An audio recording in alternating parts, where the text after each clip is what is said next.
आपलं राजकारण वेगळं, महाराष्ट्रात बटेंगे तो कटेंगे सारख्या घोषणांची गरज नाही, एका वृत्तपत्राला दिलेल्या मुलाखतीत पंकजा मुंडेंचं वक्तव्य. दिलीप वळसेंचा मंत्रिपदापर्यंतचा प्रवास केवळ आपल्यामुळे, मात्र वळसे हे गद्दार आणि गद्दारांना सुटका देऊ नका, शरद पवारांचं वक्तव्य. शरद पवारांच्या आरोपांना 18 तारखेच्या सभेतून उत्तर देणार, दिलीप वळसे पाटलांची प्रतिक्रिया. वळसे पाटील काय बोलणार याकडे लक्ष.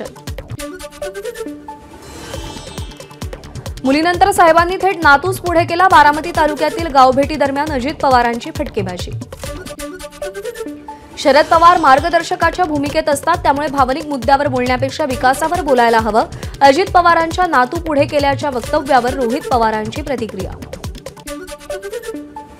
बाकीच्यांचं वय बघता आपल्यालाच या बारामतीचं सगळं बघायचंय, अजित पवारांचं नाव न घेता शरद पवारांवर निशाणा. 84 हे काय वय आहे का? या वयात आपण काम करतोय, आपण म्हातारे झालोय का? भर सभेत शरद पवारांचा सवाल.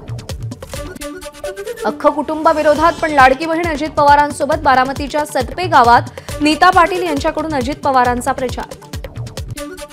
विधानसभा निवडणुकीत स्वतंत्र पक्ष म्हणून लढा, प्रचारात शरद पवारांचा फोटो वापरू नका, सुप्रीम कोर्टाचा अजित पवार गटाला आदेश. महाविकास आघाडीचे 170 उमेदवार निवडून येतील आणि सरकार बनेल, ही काळ्या दगडावरची रेघ, रोहित पवारांनी विश्वास व्यक्त केला. ठाकरेंच्या शिवसेनेचे माजी जिल्हा प्रमुख उत्तम पिंपळेंची पक्षाच्या उपनेतेपदी नियुक्ती, आनंद दिघे यांच्या तालमीतील निष्ठावंत शिवसैनिक म्हणून त्यांची ओळख. एमआयएमचे राष्ट्रीय अध्यक्ष खासदार असदुद्दीन ओवैसींना भरसभेत सोलापूर पोलिसांकडून नोटीस, प्रक्षोभक भाषण करू नका अशा आशयाची notice. All India personal law बोर्डाचा महाविकास आघाडीला पाठिंबा, धर्मगुरू मौलाना सज्जाद नोमानी यांची घोषणा. बोर्डाच्या या निर्णयाचा महायुतीला फटका बसण्याची शक्यता. राहुल गांधी म्हणतात, मुस्लिमांना आरक्षण द्यायला हवं, पण हे आरक्षण देताना एससी एसटीचं आरक्षण काढावं लागेल. तुमची चौथी पिढी आली तरीही मुस्लिमांना आरक्षण मिळणार नाही, अमित शहा यांचं वक्तव्य. पंतप्रधान नरेंद्र मोदींचा आज राज्यातील प्रचाराचा शेवटचा दिवस, मोदींची छत्रपती संभाजीनगर आणि नवी मुंबईमध्ये सभा, तर संध्याकाळी 6 वाजता मुंबईतील शिवाजी पार्कवर भव्य सभेचं आयोजन. पंतप्रधान मोदींच्या शिवाजी पार्कमधील सभेच्या पार्श्वभूमीवर वाहतुकीत बदल, सकाळी 10 ते मध्यरात्री 12 वाजेपर्यंत दादर आणि आसपासच्या 14 मार्गांवरची वाहतूक पर्यायी मार्गाने वळवली. राहुल गांधींची आज नंदुरबार आणि नांदेडमध्ये सभा, काँग्रेस उमेदवारांच्या प्रचारासाठी राहुल गांधी सभा घेणार. काँग्रेस अध्यक्ष मल्लिकार्जुन खरगे आज महाराष्ट्रात, खरगेंच्या नाशिक आणि पुण्यामध्ये सभा. शरद पवारांचा झंझावाती प्रचार दौरा सुरूच, आज पवारांचा पुण्याच्या पिंपरीमध्ये रोड शो, तर संध्याकाळी पुण्यामध्ये 2 सभा. उद्धव ठाकरेंच्या आज अहिल्यानगर आणि संभाजीनगरमध्ये प्रचार सभा. उद्धव ठाकरेंचा रोख कुणाकडे, याकडे सगळ्यांचं लक्ष. आज राज ठाकरेंचा बीड आणि पुण्यामध्ये प्रचार दौरा, राज ठाकरेंच्या निशाण्यावर कोण हे पाहणं उत्सुक्याचं. तुळजापूर मतदारसंघातील भाजप उमेदवार राणा जगजितसिंग पाटील यांच्या प्रचारासाठी नितीन गडकरींची सभा. नळदुर्ग येथील मरियाई मैदानावर सभेचं आयोजन. मोर्शी विधानसभेचे उमेदवार देवेंद्र भुयार यांच्या पत्नी प्रचाराच्या मैदानात, 1 वर्षाच्या बाळाला घेऊन मोनाली भुयार यांच्याकडून गावोगावी भेट देत प्रचार. भंडारा विधानसभेचे शिवसेनेचे उमेदवार नरेंद्र भोंडेकरांच्या प्रचारात मराठी सिने अभिनेत्री वर्षा उसगावकर यांचा रोड शो. वर्षा उसगावकरांना पाहण्यासाठी नागरिकांची गर्दी. अनिल देशमुखांना अहवालात क्लीन चिट नाही, एबीपी माझाच्या मुलाखतीत माजी न्यायमूर्ती चांदीवाल यांचा गौप्यस्फोट. आमच्यासमोर पुरावे येऊ दिले नाहीत, चांदीवाल यांचा दावा. सचिन वाझेनं शपथपत्रात अजित पवार, शरद पवारांचं नाव घेतलं. वाझे आणि देशमुखांनी फडणवीसांनाही गुंतवण्याचा प्रयत्न केला. माजी निवृत्त न्यायमूर्ती चांदीवाल यांचा एबीपी माझावर गौप्यस्फोट. सलील देशमुखांचा 40 लाखांच्या व्यवहाराचा व्हॉट्सअप मेसेज वाझेंनी दाखवला, मात्र साक्षी पुराव्याच्या नियमानुसार तो रेकॉर्डवर घेतला नाही, चांदीवाल यांची माहिती. 100 कोटी वसुली प्रकरणात डीसीपी लक्ष्मीकांत पाटील रोज हस्तक्षेप करत होते. चांदीवालांच्या गौप्यस्फोटाला परमवीर सिंग यांचा दुजोरा, तर संजय पांडे, शरद पवार, उद्धव ठाकरे हे त्यांना निर्देश देत होते असंही वक्तव्य. विरोधकांना फडणवीसांची भीती वाटत असावी म्हणून त्यांना अडकवण्याचा प्रयत्न केला, राम शिंदेंचं वक्तव्य. पण विरोधकांचं माप भरलं होतं, त्यामुळे त्यांचे पक्ष फुटले आणि चिन्ह सुद्धा गेलं. राम शिंदेंची टीका. चांदीवाल यांच्या मुलाखतीनं महाविकास आघाडीचा खरा चेहरा समोर आला. उदय सामंत यांची प्रतिक्रिया. सचिन वाझे कुणाचा माणूस हे वेगळं सांगायची गरज आहे का? याच सचिन वाझेमुळे राज्यातील उद्योग बाहेर गेले. उदय सामंत यांची टीका. महाविकास आघाडी भ्रष्टाचारात संपूर्णतः बुडालेली आहे हे चांदीवाल यांच्या मुलाखतीतून सिद्ध झालंय. आयोगानं देशमुखांना कोणतीही क्लीन चिट दिली नव्हती, मग ती क्लीन चिट कुठून आली? आशिष शेलारांचा सवाल. सीबीआय चौकशीचीही मागणी केली. चांदीवाल कमिशनने लिहिलेलं खरं. परमवीर सिंग आणि वाझे यांनी कोणतेही पुरावे दिले नाहीत. कोर्टानंही तेच सांगितलं. यांना फक्त शरद पवारांना अडकवायचं होतं. जितेंद्र आव्हाडांची प्रतिक्रिया. चांदीवाल यांनी ही गोष्ट तेव्हा का सांगितली नाही? त्यामुळे प्रश्न तर केले जाणारच. हा रडीचा डाव षडयंत्र करणारा कोण आहे हे महाराष्ट्राच्या जनतेला माहिती आहे. सलील देशमुख यांची नाव न घेता फडणवीसांवर टीका. पालघर हेलिपॅडवर मुख्यमंत्र्यांच्या बॅगची भरारी पथकाकडून तपासणी. बॅगमध्ये फक्त कपडे आहेत, युरिन पॉट नाही असं म्हणत मुख्यमंत्री एकनाथ शिंदेंचं नाव न घेता उद्धव ठाकरेंना टोला.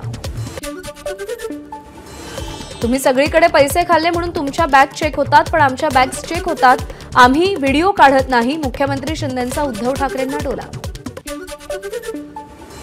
बारामतीमध्ये अजित पवारांच्या बॅगची तपासणी. पुढील दौऱ्यासाठी रवाना होताना निवडणूक आयोगाच्या अधिकाऱ्यांनी हेलिकॉप्टरमध्ये बॅग तपासली. लातूरमध्ये राज ठाकरेंच्याही बॅग तपासल्याचा व्हिडिओ समोर. 7 दिवसांपूर्वी राज ठाकरे लातूर दौऱ्यावर आले असता त्यांची बॅग निवडणूक आयोगाच्या पथकानं तपासली. बॅगा तपासल्या म्हणून काही जणांचा रडूबाई रुडू सुरू आहे. राज ठाकरेंचा उद्धव ठाकरेंना टोला. तर शरद पवारांच्या बाबतीत बोलायलाच नको. त्यांना बघून भूमिका पण लाजते. आयुष्यभर भूमिका बदलत गेले. राज ठाकरेंची शरद पवारांवर टीका. पुण्यामध्ये केंद्रीय राज्यमंत्री रामदास आठवलेंच्या बॅगांची भरारी पथकाकडून तपासणी. तपासणीचा व्हिडिओ समोर. बॅगा तपासणं हा निवडणूक आयोगाचा अधिकार. त्यात सरकारचा काय संबंध? आपली आणि देवेंद्र फडणवीसांची ही बॅग तपासली. बॅग तपासणीवर केंद्रीय मंत्री रामदास आठवले यांची प्रतिक्रिया. देवेंद्र फडणवीस, एकनाथ शिंदे आणि अजित पवार यांच्याही बॅगा तपासल्या जातात. त्यांना कधी या मुद्द्याचं राजकारण करावंसं वाटलं नाही. मात्र उद्धव ठाकरे आणि विरोधक जाणीवपूर्वक या मुद्द्याचं राजकारण करतायत. बॅग तपासणीवर चित्रा वाघ यांची प्रतिक्रिया. पाटण मतदारसंघात मंत्री शंभूराज देसाईंच्या ताफ्यातील वाहनांची तपासणी. गावभेटी दरम्यान हेळवाग गावात भरारी पथकानं तपासणी केल्याची माहिती. लातूर विमानतळावर आगमन होताच काँग्रेस अध्यक्ष मल्लिकार्जुन खरगेंच्या बॅगची तपासणी. लातूरमध्ये येताना आणि जाताना खरगेंची बॅग तपासली. निवडणूक आयोगाच्या नियमात जे आहे त्यानुसार चौकशी होतच राहते. त्यावर राजकारण होऊ शकत नाही. शेतकऱ्यांचे प्रश्न, गरिबांचे प्रश्न हे आमच्यासाठी महत्त्वाचे. बॅग तपासणीवर नाना पटोलेंची प्रतिक्रिया.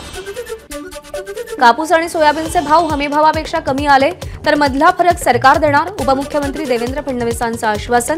पुढची 5 वर्ष शेतकऱ्यांना वीज बिल येणार नाही असंही आश्वासन. महायुतीचं सरकार आल्यावर शेतकऱ्यांची पूर्ण कर्जमाफी करणार. 7-12 कोरा करणार. उपमुख्यमंत्री देवेंद्र फडणवीस यांचं आश्वासन. ठाण्याच्या मुंब्रा विधानसभा मतदारसंघातील राष्ट्रवादीचे उमेदवार नजीब मुल्लांच्या प्रचारार्थ मुख्यमंत्र्यांची सभा. ठाणे महायुतीचा बालेकिल्ला असल्यानं नजीब मुल्ला यांना निवडून आणण्याचं मुख्यमंत्र्यांसमोर आव्हान. विरोधक दोन्हीकडून बोलतात, पण पोलिसांनी केलं ते बरोबर केलं ना? अक्षय शिंदेच्या एन्काउंटरवरून मुख्यमंत्र्यांचा सवाल. विश्वनाथ भोईर यांच्या प्रचार सभेत ते बोलत होते. जळगाव ग्रामीण मतदारसंघात संजय राऊतांची सभा.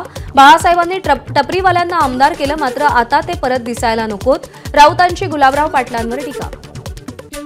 भंडाऱ्याच्या साकोलीमध्ये चंद्रशेखर बावनकुळेंची सभा. नाना पटोले निवडून आल्यास ते लाडकी बहीण योजना बंद करतील. बावनकुळेंचं वक्तव्य. जालन्यामध्ये मुस्लिम धर्मगुरू सज्जाद नोमानी यांचा अपक्ष उमेदवार अब्दुल हाफिज यांना पाठिंबा. पाठिंब्यामुळे जालना मतदारसंघातील राजकीय समीकरणं अधिक गुंतागुंतीची. हिंगोलीच्या रूपानं मराठवाड्यात मनसे खातं उघडेल. मनसेचे उमेदवार बंडू कुटेंकडून विश्वास व्यक्त. तर महाविकास आघाडी आणि महायुतीनं महाराष्ट्राची वाट लावली. कुटेंचा आरोप. 20 नोव्हेंबर रोजी मतदान असल्यानं राज्य सरकारनं जाहीर केलेली सार्वजनिक सुट्टी. राज्यातील सर्व विधानसभा मतदारसंघात सार्वजनिक सुट्टी. आचारसंहिता भंगाच्या एकूण प्राप्त झालेल्या 5,902 तक्रारींपैकी 5,833 तक्रारी निकाली. 519 कोटींची मालमत्ता जप्त केल्याची मुख्य निवडणूक अधिकारी कार्यालयाची माहिती. नागपूरमध्ये पोलिसांनी जप्त केले 1,35,00,000 रुपये। सेंट्रल एव्हेन्यू रोडवरून रक्कम घेऊन जाताना एकाला ताब्यात घेतलं। भंडाऱ्यातल्या तुमसरमध्ये विधानसभा निवडणुकीच्या पार्श्वभूमीवर पोलिसांचं पथसंचलन। जिल्हाधिकारी संजय कोलते आणि जिल्हा पोलीस अधीक्षक नुरुल हसन सहभागी। जालन्याच्या भोकरदन मतदारसंघातील राष्ट्रवादी शरदचंद्र पवार पक्षाचे उमेदवार चंद्रकांत दानवेंच्या ताफ्यावर दगडफेक। रावसाहेब दानवे आणि संतोष दानवेंच्या गुंडांनी दगडफेक केल्याचा चंद्रकांत दानवे यांचा आरोप। हिंगोलीतल्या राड्यानंतर ठाकरे गटाच्या कार्यकर्त्यांचा संतोष बांगर यांच्यावर पैसे वाटल्याचा आणि मारहाण केल्याचा आरोप। बांगर यांनी सगळे आरोप फेटाळले। नागपूरमध्ये काँग्रेस नेते नितीन राऊतांच्या कारचा अपघात। प्रचार संपून घराकडे जात असताना कारला ट्रकची मागून धडक। सुदैवानं नितीन राऊत आणि कारमधले त्यांचे सहकारी सुखरूप आहेत। उपाशीपोटी राहणं तसेच बैठ्या कामांमुळे मुंबईकरांमध्ये मधुमेहाचं प्रमाण वाढत असल्याचं सर्वेक्षणातून समोर। मधुमेह टाळण्यासाठी पालिकेकडून ब्रेकिंग बॅरियर्स ब्रिजिंग गॅप्स मोहीम हाती। 1956च्या आधी वडिलांचं निधन झालं असल्यास मुलीचा मालमत्तेवर हक्क नाही। उच्च न्यायालयाचा महत्त्वपूर्ण निर्वाळा। तर 1956च्या आधी निधन झालेल्या पतीच्या मालमत्तेवर विधवेचाही हक्क राहत नाही। न्यायालयाकडून स्पष्ट। एबीपी माझा, उघडा डोळे बघा नीट।